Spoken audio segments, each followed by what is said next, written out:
Juice WRLD's Legends Never Die was his first posthumous album to come out just 7 months later after he passed away, with the album getting some mixed reviews from his fanbase but commercially doing extremely well, with it selling nearly 500,000 copies in the first week, becoming the biggest posthumous album in the 21st century, surpassing Michael Jackson, and being the highest sold album since the artist passed away since Tupac and Biggie. So this album definitely left a mark in music, even though it was due to tragic consequences, and for the most part people really enjoyed this project. But up to the release of the album, everything didn't really go so well, and a lot of core Juice WRLD fans noticed this too, cause up to Juice WRLD passing away, you will know that he was working on another album called Outsiders, where he originally teased fans that it was supposed to drop on his birthday, but obviously it didn't, and we never really got a reason why, because just a couple days later he passed away. And prior to Juice WRLD's first posthumous album coming out, his girlfriend Ali would confirm that that was supposed to be the next album he was supposed to drop. I'm just trying to let you guys know with like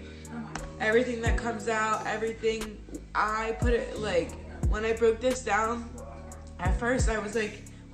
I need exactly what Jared wanted to come out right now. Remember we were talking about the Outsiders, all this stuff. Now it's very up in the air what the official tracklist of Outsiders was supposed to be like, cause there's so many unofficial and fan made ones, but we do know that some songs on there got taken off and put on Legends Never Die, with tracks like Hit the Other Side with Polo G, Righteous, Tell Me You Love Me featuring Trippie Redd, and even the fan favorite Man of the Year got added onto the album at the last minute too. So it was clear that his label was looking at a different direction for Juice WRLD's music, and they scrapped Outsiders, which obviously left a sour taste in a lot of fans' mouth, even though Juice WRLD's girlfriend Ali claims that she got the official tracklist of Outsiders, and only one song from that playlist has ever been leaked. Should have dropped Outsiders. I still have the track list. No one wants to get that one out for you guys. So guys,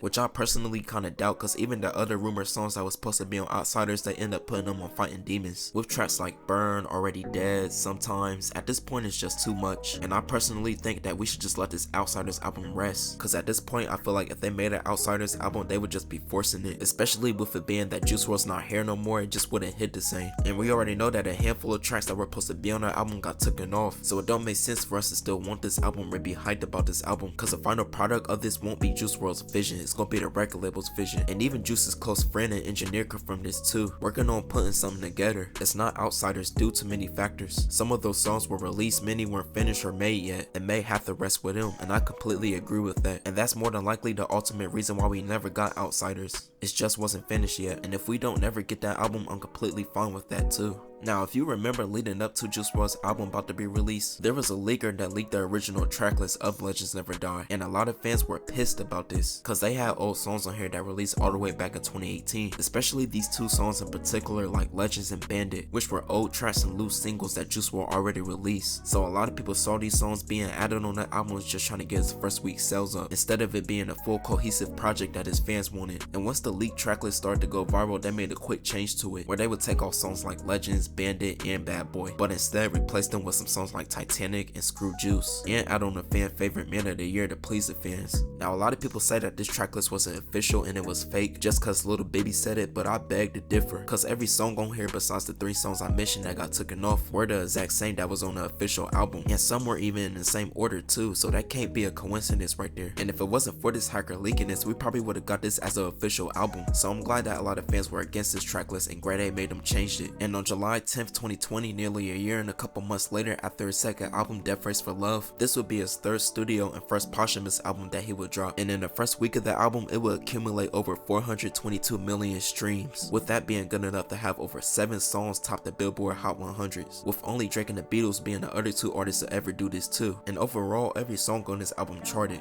Legends Never Die would be one of the best selling albums of 2020, with it going double platinum in less than a year, and if it wasn't for how dominant Pop Smoke's album was going too, Juice would have had the best selling hip hop album to come out that year. And I feel like Juice here really broke the mold in that emo rap genre and took it to another level with this album, cause no artist besides Uzi in this genre was doing these numbers. We all knew if X lived longer he would have been capable of being as successful, but he didn't get enough time, and same for Lil Peep too. Trippie, he was always big in his own right, but he was never gonna be that megastar. Uzi, he peaked with Eternal Attain, if you even want to call it an emo rap album, but Juice WRLD, he was the icing on the cake, cause not only he was a relatable person who had a tragic death at a young age, but the lyrics in his music correlate with his real life tragic consequences, and it's arguably one of the hardest albums to listen to from start to finish, knowing that the artist who sang in these songs is crying out for help and nobody is helping them.